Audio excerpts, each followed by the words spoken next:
Bulletin में सबसे पहले आपको बताएं कि सिंध सरकार ने महकमा तालीम, ज़राअत व सकाफत, सयाहत, सेहत, वर्क्स एंड सर्विसेज और नारकोटिक्स समेत 7 महकमों के 19 ग्रेड के 79 अफसरान को 20 ग्रेड में तरक्कियां दे दी हैं। 4 महकमों के 12 अफसरान डायरेक्टर जनरल बन गए। सूबाई सिलेक्शन बोर्ड 1 की मंजूरी के बाद महकमा सर्विसेज जनरल एडमिनिस्ट्रेशन कोऑर्डिनेशन ने तरक्कियों का नोटिफिकेशन जारी कर दिया है। अपडेट कर रहे हैं आपको अहम खबर के हवाले से। 19 महकमे हैं जहां पर 19 ग्रेड के 79 अफसरान को 20 ग्रेड में तरक्कियां दी जा चुकी हैं। मज़ीद तफसीलात जानते हैं आज़ाद रेडियो से। आज़ाद, बताइएगा क्या तफसीलात हैं? जी बिल्कुल, सिंध सरकार के ये 7 महकमे हैं जिसमें महकमा सेहत, महकमा स्कूल तालीम, महकमा कॉलेज तालीम, महकमा वर्क्स एंड सर्विसेज, ज़राअत, कीमत वरज़, महकमा सकाफत, सेहत व नारकोटिक्स, इन समेत 7 महकमे हैं जिनके 89 अफसरान हैं जो 19 ग्रेड के, जिनको 20 ग्रेड में तरक्कियां दे दी गई है, जिसका महकमा सर्विसेज जनरल एडमिनिस्ट्रेशन व कोऑर्डिनेशन ने सिलेक्शन बोर्ड 1 की मंजूरी के बाद नोटिफिकेशन जारी कर दिया है, जिसमें 4 ऐसे महकमे हैं जिनके 19 ग्रेड के अफसरान को 20 ग्रेड में तरक्कियां देकर डायरेक्टर जनरल बना दिया गया है, जिसमें महकमा वर्क्स एंड सर्विसेज के 8 अफसरान हैं जिसमें शफीकुर रहमान, सैयद सराबुल हसन शाह, मुजम्मिल मुजफ्फर, रजब अली सुमरो, फारूक गफार, मुश्ताक अहमद मेमन, अली अकबर अबड़ो, मोहम्मद अयूब जुनेजो। जबकि नारकोटिक्स के 2 अफसरान जिसमें इकबाल अहमद लगारी, औरंगजेब अली पहवर, महकमा ज़राअत व कीमत वरज़ के फजल अहमद जुनेजो और महकमा सकाफत व सेहत के नज़ाकत अली फाजला ने, जिनको 20 ग्रेड में तरक्कियां मिलने के बाद वो डायरेक्टर जनरल बन चुके हैं। जबकि महकमा जो है सेहत के 5 डेंटल सर्जन हैं। इसके अलावा महकमा स्कूल तालीम के 12 जो है असाज़ा जिसमें 10 मर्द हैं और 2 ख़वातीन शामिल हैं। महकमा कॉलेज तालीम के 44 असाज़ा जिसमें 30 मर्द हैं और 14 ख़वातीन हैं, जिनको भी 20 ग्रेड में तरक्कियां मिल चुकी है, जिनका बाज़ाब्ता तौर पर नोटिफिकेशन भी जारी किया गया है। जी आज़ाद, ये बताएगा एकदम से 79 अफसरान हैं जिनकी तरक्कियां की गई हैं, क्या तरक्कियां रुकी हुई थी और कब से ये तरक्की इनकी रुकी हुई थी? प्रमोशंस सुप्रीम कोर्ट के भी अहकामात हैं और इसके अलावा खासतौर पर हाई कोर्ट के भी अहकामात हैं। इन अहकामात के पेश नज़र जो है सिंध सरकार ने अदालती अहकामात पर अमल दरामद शुरू कर दिया है और जो है अफसरान को तेज़ी से तरक्कियां देने का सिलसिला जारी है। और इन अफसरान को तरक्कियां मिलने के बाद में कई ऐसे ओहदे वो खाली होते जा रहे हैं, जिसके बाद सिंध सरकार ने उन ओहदों पर अफसरान की सिंध पब्लिक सर्विस कमीशन और फ्रीडम कमीशन के जरिए भर्तियां करने के हवाले से भी तैयारी शुरू कर दी है। ठीक है, बहुत शुक्रिया, आपने अपडेट किया आज़ाद। पाकिस्तान डेमोक्रेटिक अलायंस के तहत महंगाई के खिलाफ कराची में आज एहतजाज की तैयारी कर ली गई है। एम्प्रेस मार्केट पर बदतरीन महंगाई, बेरोजगारी और मुआशी तबाही के खिलाफ एहतजाज किया जाएगा। PDM के सरबराह मौलाना फजल रहमान का दौरा कराची मुलतवी हो गया। मुजाहरे की क़यादत अब मौलाना अब्दुल गफ़ूर हैदरी करेंगे, जो कि कराची पहुँच चुके हैं। PDM में शामिल जमातों के कायदीन मुजाहरे में शिरकत भी करेंगे। इस हवाले से मज़ीद तफसीलात जानते हैं इक़्तिदार अनवर से। इक़्तिदार, बताइएगा एम्प्रेस मार्केट में आज एहतजाज किया जाना है, आप कहाँ पे मौजूद हैं और तैयारियाँ कैसी देख रहे हैं? पाकिस्तान डेमोक्रेटिक मूवमेंट आज इस अज़म के साथ महंगाई, बदतरीन बेरोजगारी और हुकूमत की नाकाम माशी पॉलिसी के खिलाफ ये कहकर बाहर निकली है कि अब फैसला हो जाए कि हुकूमत खुद जाएगी या अवाम उसे घर भेजे। ये सारी सूरत हाल है कि कराची में आज मौलाना फजल रहमान साहब ने आना था, लेकिन उनका दौरा कुछ वजूहात की बिना पर मनसूख हुआ। इस सारी सूरत हाल पर बात करने के लिए हमारे साथ मौजूद है मरकजी रहनुमा जमीयत उलमा इस्लाम पाकिस्तान जनाब असलम गौरी साहब। गौरी साहब, ये बताएं कि एक तो ये मुजाहरा अवाम बिल्कुल नाको तंग आ गए हैं, क्यों किया जा रहा है और मौलाना साहब क्यों नहीं आ रहे, ये भी इस बारे में बताएं। देखिए, पहली बात तो ये कि ये मुजाहरा पूरे मुल्क में आज मुजाहरे हो रहे हैं और हमारे मुजाहरों की शिद्दत का ये हाल है कि इस वक्त इस्लामाबाद लॉकडाउन कर दिया गया है। इस्लामाबाद के अंदर दाखिले के तमाम रास्ते बंद कर दिए गए, इस्लामाबाद के अंदर के रास्ते ही बंद कर दिए गए। पहले दिन ही हुकूमत इतना घबरा गई है। बहरहाल ये है कि अल्हम्दुलिल्लाह आज यहाँ पर एक आप भरपूर मुजाहरा देखेंगे। और पहले हम मुजाहरा हमारे कारकुनों के साथ करते थे, आज हम अवामी पार्टिसिपेशन के साथ कर रहे हैं। कोविड की वजह से हुकूमत ने कोविड का सहारा लिया, हमारे प्रोग्राम स्लो रहे। हम नहीं चाहते कि PDM पे ये बात आए कि वो कोविड को फैला रही है, इसलिए हमने प्रोग्रामों को स्लो रखा। और जहां हमें मौका मिला, जहां हमें कोविड से भी मौका मिला और जिस एरिया में कोविड का रेशो ये कहते थे स्लो है, हमने वहाँ जलसे, भरपूर जलसे भी किए। अब चूँकि बकौल इनके रेशो स्लो है, हालाँकि पूरी कौम इस वक्त इमरानी कोविड का शिकार है, लेकिन इसके बावजूद जब इन्होंने कहा जी कि स्लो है तो फिर हम इसलिए मैदान में निकले हैं। और इंशाल्लाह 15 दिन तक ये मुजाहरे होंगे महंगाई के ख़िलाफ़, आवाम की पार्टिसिपेशन के साथ होंगे और हमारे कारकुनों के साथ आवाम भी आप आज देखेंगे भरपूर तरीके से शरीक होंगे और शिरकत होगी। इसी तरह आप जनाब इसके बाद हमारा अगला स्टैंड कारवां रोड कारवां भी होगा। और साहब आप ये नहीं समझते ये जो गैर मुनज़्ज़म अपोजिशन है ये भी हुकूमत तो कुछ मौका दे रही है कि वो करे। पीपल्स पार्टी अलग मुजाहरे कर रही है, PDM अलग मुजाहरे कर रही है, नून लीग ने अलग कॉल दिए, अगर एक साथ मुतफिक कर ले तो ज़्यादा फ़ायदा होता। मेरा ख्याल हम कराची में खड़े हैं और कराची में अपोजिशन जो है PDM ही है, पीपल्स पार्टी अपोजिशन नहीं है, इक़्तिदार का हिस्सा है और मुकम्मल इंजॉय कर रही है।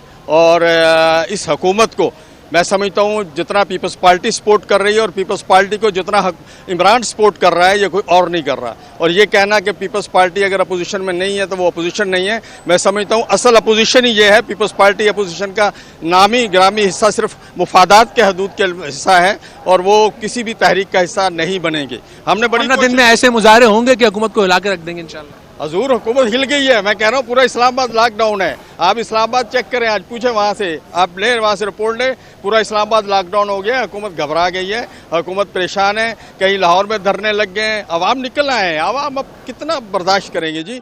आप देखें ना 90 दिन में काया पलटने वाले मुल्क की अब वो कह रहे हैं कि अभी मजीद 2 साल और आपके साथ हम यही सलूक करेंगे। तो ये कौन सा फार्मूला है? ये वही फार्मूला है जो मौलाना फजल रहमान साहब ने 25 साल पहले कहा था कि ये यहूदी एजेंट है और ये IMF और वर्ल्ड बैंक के सामने पाकिस्तान को गिरवी रखने आया है। और आज आपने देखे कि ये पाकिस्तान वाकया गिरवी रख दिया गया। JUI पे ये इल्ज़ाम आता है, वैसे तो हमारे मदरसे के जो बच्चे हैं वो भी हमारे भाई हैं, वोट देने का हक है, कि मदरसे के बच्चे ले आती है। आज क्या कहेंगे आप इस बारे में? मदरसे के बच्चे माशाल्लाह जवान होते हैं, यूथ होते हैं, वो भी शनाख्ती कार्ड रखते हैं, वो भी वोट डालते हैं। मैं समझता हूँ इससे बड़ा एक गलत असर जाता है। मुल्क में हम तफरीक पैदा करने जा रहे हैं अपने अवाम के दरमियान में। हमें तफरीक नहीं पैदा करनी होगी। जिस तरह हम यूनिवर्सिटी के बच्चों को अपने बच्चे समझते हैं, हमारी तलबा तंजीम है जमीयत तलबा इस्लाम, उसमें यूनिवर्सिटी और मदारस के बच्चे इकट्ठे हैं। हम जिस तरह से ये बच्चे हमारी JTI में इकट्ठे हैं, इंशाल्लाह यहाँ भी आपको हर किस्म के एम्प्रेस मार्केट में एहतजाज किया जाएगा। इक़्तिदार अनवर अपडेट करे थे, बहुत शुक्रिया। इंटरबैंक में उतार चढ़ाव का रुझान जारी है। दौरान कारोबार डॉलर 16 पैसे सस्ता होकर 173 रुपये 80 पैसे पर आ गया है। अपडेट करें आपको हम खबर के हवाले से, डॉलर का उतार चढ़ाव जारी है। दौरानी कारोबार डॉलर 16 पैसे सस्ता होकर 173 रुपये 80 पैसे पर आ चुका है। इससे पहले डॉलर 174 रुपये की बुलंद तरीन सतह पर पहुंच चुका था। 174 रुपये 30 पैसे से कम होकर 173 रुपये 80 पैसे पर आ चुका है अभी डॉलर। इस हवाले से आपको अपडेट कर रहे हैं कि डॉलर की कीमत में उतार चढ़ाव जारी है। कारोबार के दौरान डॉलर की कीमत में 16 पैसे कमियाँ। मज़ीद तफसीलात अशरफ खान से जानते हैं। जी अशरफ, अपडेट कीजिएगा। इंटरबैंक में देखा जाए तो डॉलर की कदम उतार चढ़ाव को रुझान देखा जा रहा है। कार्गो हफ्ते के आखिरी रोज इंटरबैंक में इस वक्त डॉलर 16 पैसे सस्ता हो गया और डॉलर जो गुज़िश्ता रोज 173 रुपये 96 पैसे पे बंद हुआ था, वहाँ से अब 173 रुपये 80 पैसे पर ट्रेड हो रहा है। आज कारोबार के दौरान इंटरबैंक में डॉलर 74 रुपये 30 पैसे की बुलंद तरीन सतह पर पहुँच गया था, जिसके बाद डॉलर सस्ता और रुपया कुछ बेहतर हुआ है। माहिरीन का ये कहना है कि कारोबारी हफ्ते का आखिरी रोज है, आज की जो क्लोजिंग है बहुत अहम है। अगर डॉलर 174 से ऊपर बंद करता है तो फिर एक नया ट्रेंड शुरू हो जाएगा। ठीक है, बहुत शुक्रिया अशरफ खान, आपने अपडेट किया। ऑडिटर जनरल ऑफ पाकिस्तान ने बिन कासिम इंडस्ट्रियल पार्क में 100 एकड़ ज़मीन को पुरानी कीमत पर देने का नोटिस ले लिया है। ऑडिटर जनरल ने रिपोर्ट में कहा कि 100 एकड़ ज़मीन की अलॉटमेंट से 81 करोड़ रुपए से ज़ायद का नुकसान पहुँचा है। अपडेट करें आपको अहम खबर के हवाले से, ऑडिटर जनरल ऑफ पाकिस्तान ने बिन कासिम इंडस्ट्रियल पार्क में 100 एकड़ ज़मीन को पुरानी कीमत पर देने का नोटिस ले लिया है। ऑडिटर जनरल ने रिपोर्ट में कहा है कि 100 एकड़ ज़मीन की अलॉटमेंट से 81 करोड़ रुपए से ज़ायद का नुकसान पाकिस्तान हुकूमत को हुआ है। अपडेट करें आपको, ऑडिटर जनरल ऑफ पाकिस्तान ने बिन कासिम इंडस्ट्रियल पार्क में 100 से ज़ायद एकड़ ज़मीन को पुरानी कीमत देने पर नोटिस ले लिया है। मज़ीद तफसीलात जानते हैं अशरफ खान से। अशरफ, बताइएगा ज़मीन कब लॉट की गई थी? जी, जो ऑडिटर जनरल ऑफ पाकिस्तान ने जो ऑडिट किया उसमें बताया है कि बिन कासिम इंडस्ट्रियल पार्क में ज़मीन जो है 2017 में नून लीग के दौर में जो है कंपनी को दी गई थी, जिसमें किया मोटर्स है उसको ये ज़मीन दी गई थी, उसकी जांच पड़ताल की गई है और जिसमें बहुत कुछ इंकशाफ हुआ कि 100 एकड़ जो ज़मीन दी गई थी उससे जो है कौमी खजाने को 81 करोड़ से ज़ायद का नुकसान हुआ है। ऑडिटर जनरल ऑफ पाकिस्तान ने नेशनल इंडस्ट्रियल पार्क को और बिन कासिम इंडस्ट्रियल पार्क में जो ज़मीन की अलॉटमेंट हुई थी उसकी तमाम जो है तहकीकात करके उसका जो है रिपोर्ट पेश करने का हुक्म दिया। ये भी कहा है कि AGP ने 2020-21 के ऑडिट में अपनी रिपोर्ट में बड़ा इंकशाफ किया। ये भी कहा है कि साथ में जो किया मोटर्स ने ये जमीन जो ली थी वो उस वक्त कीमत थी 2,60,00,000 रुपए की एकड़ थी, और जबकि ये जमीन जो है 1,80,00,000 रुपए में दी गई, जिससे कौमी खजाने को 81 करोड़ रुपए का 100 एकड़ जमीन का नुकसान हुआ है। और साथ ही ये कहा है कि अलॉटमेंट की जो ऑर्डर है वो बोर्ड ऑफ डायरेक्टर की मंजूरी के बाद किए जाने थे, लेकिन वो खत भी लिखा गया, लेकिन खत पे अमल दरामद नहीं हुआ और उसके बावजूद ये जमीन दे दी गई। और किया मोटर्स ने जो पेमेंट की थी वो पहली किस्त 5 करोड़ रुपए की जमा कराई थी, और कंपनी ने जो है 58 करोड़ रुपए की बकाया रकम 5 माह बाद जमा कराई, जो ताखीर से जमा कराई, और जो 29 जून को ये रकम जमा कराई गई है 5 माह के बाद, जो तकरीबन 58 करोड़ रुपए बनती है। ठीक है, बहुत शुक्रिया अशरफ खान, आपने इस हवाले से तफसीलन अपडेट किया। सिंध हाई कोर्ट ने अकबर रोड पर गैर कानूनी तामीरात से मुतालिक director general Sindh building control authority और दीगर के खिलाफ तौहीन अदालत की दरख्वास्त पर DG को ज़ाती हैसियत में तलब कर लिया। जस्टिस जफर अहमद राजपूत की सरबराही में 2 रुकनी बेंच ने रूबरू अकबर रोड पर गैर कानूनी तामीरात से मुतालिक DG Sindh building control authority और दीगर के खिलाफ तौहीन अदालत की दरख्वास्त पर समाअत की। दरख्वास्त गुजार के वकील ने मौक़िफ़ अपनाया कि अकबर रोड पर बाअसर कब्जा माफिया गैर कानूनी तामीरात कर रहे हैं।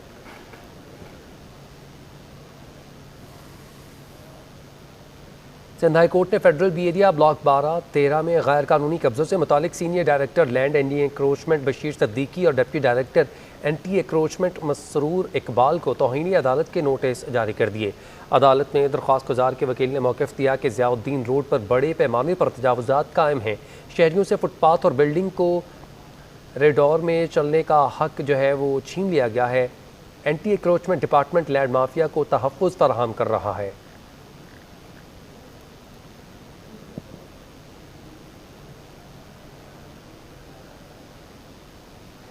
सितंबर में मुल्क के ऑटो फाइनेंसिंग सेक्टर में रिकॉर्ड इजाफा हुआ। सितंबर 2021 में ऑटो सेक्टर में 328 अरब रुपए की फाइनेंसिंग हुई, जबकि अगस्त के मुकाबले में सितंबर में 3.8% इजाफे से 12 अरब इजाफी फाइनेंसिंग रिकॉर्ड हुई। गुज़श्ता साल सितंबर के मुकाबले में रवां बरस ऑटो फाइनेंसिंग में 45.5% इजाफा हुआ।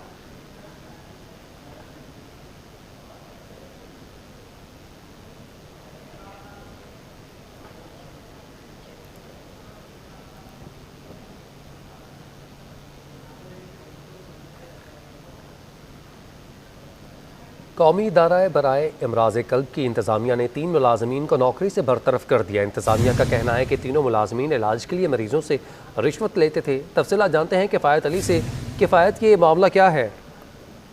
देखें, ये सबसे बड़ा सिंध का अस्पताल है जहाँ पर जो दिल के अमराज के जो मरीज हैं उनका इलाज किया जाता है और बिल्कुल फ्री ऑफ कॉस्ट किया जाता है। ये 3 मुलाजमीन हैं जो कि रिश्वत लेने में मुलव्वस थे और इनके खिलाफ जो है वो बाकायदा अस्पताल इंतजामिया ने इंक्वायरी भी की, और जिसके बाद जो है वो तस्दीक हो गई कि ये तीनों मुलाजमीन जो है वो करप्शन में मुलव्वस है। पैसे लेके जो है वो इलाज करते थे मरीजों का, और जो दूर की डेट होती थी उनको जो पहले लिया जाता था। इसके बाद जो है वो मुलाजमीन के खिलाफ जो है वो एक्शन लिया गया है। इंतजामिया की जानिब से 7 रुकनी कमेटी भी तश्कील दी गई, जिसने इंक्वायरी के बाद जो है वो इनको कसूरवार ठहराया है, और उसके बाद अब जो है वो तीनों मुलाजमीन को नौकरी से जो है वो निकाल दिया गया है। बहुत शुक्रिया किफ़ायत, आपने अपडेट किया। महकमे कॉलेजेस सिंध ने 4 साला डिग्री प्रोग्राम शुरू करने का प्लान तैयार कर लिया है। हायर एजुकेशन कमीशन के फैसले के बाद 2 साला डिग्री प्रोग्राम के बजाय अब 4 साला प्रोग्राम करवाया जाएगा। पहले मरहले में कराची के 15 कॉलेजेस की एफिलिएशन जामियात से करवाई जाएगी, जिसके बाद ये तमाम तर मामलात शुरू हो चुकेंगे। महकमे कॉलेजेस सिंध ने 4 साला डिग्री प्रोग्राम शुरू करने का प्लान तैयार कर दिया है। हायर एजुकेशन कमीशन के फैसले के बाद 2 साला डिग्री को ख़त्म कर दिया गया था और उसके बजाय अब 4 साला प्रोग्राम करवाया जाएगा। पहले मरहले में कराची के 15 कॉलेजेस की एफिलिएशन जामियात से करवाई जाएगी। महकमे कॉलेज एजुकेशन सिंध ने इंटरमीडिएट बोर्ड्स के चेयरमैन को ख़त लिख दिया है। तालीमी बोर्ड्स के चेयरमैन को गुज़श्ता 3 सालों के मैट्रिक इम्तहानात के नताइज फराहम करने के अहकामात जारी किए गए। ख़त Sindh electronic centralised college education programme के हवाले से लिखा गया है। कराची, हैदराबाद, बेनज़ीराबाद, लाड़काना, सक्खर के तालीमी बोर्ड्स को ख़त भेज दिया गया है, जिसके मुताबिक बोर्ड्स के चेयरमैन को गुज़श्ता 3 सालों के मैट्रिक के इम्तहानात के नताइज फराहम करने के अहकामात दिए गए हैं। शहर में गुज़श्ता 24 घंटों के दौरान कोरोना वायरस के केसेस की शरह 2.2% रिकॉर्ड की गई है, जबकि मज़ीद 77 अफराद में वायरस की तस्दीक हो चुकी है। सूबाई महकमा सेहत के मुताबिक शहर में 24 घंटों के दौरान कोरोना वायरस की तशख़ीस के लिए 3400 ज़्यादा टेस्ट किए गए, जिनमें से मज़ीद 77 अफराद में वायरस की तस्दीक हो चुकी है।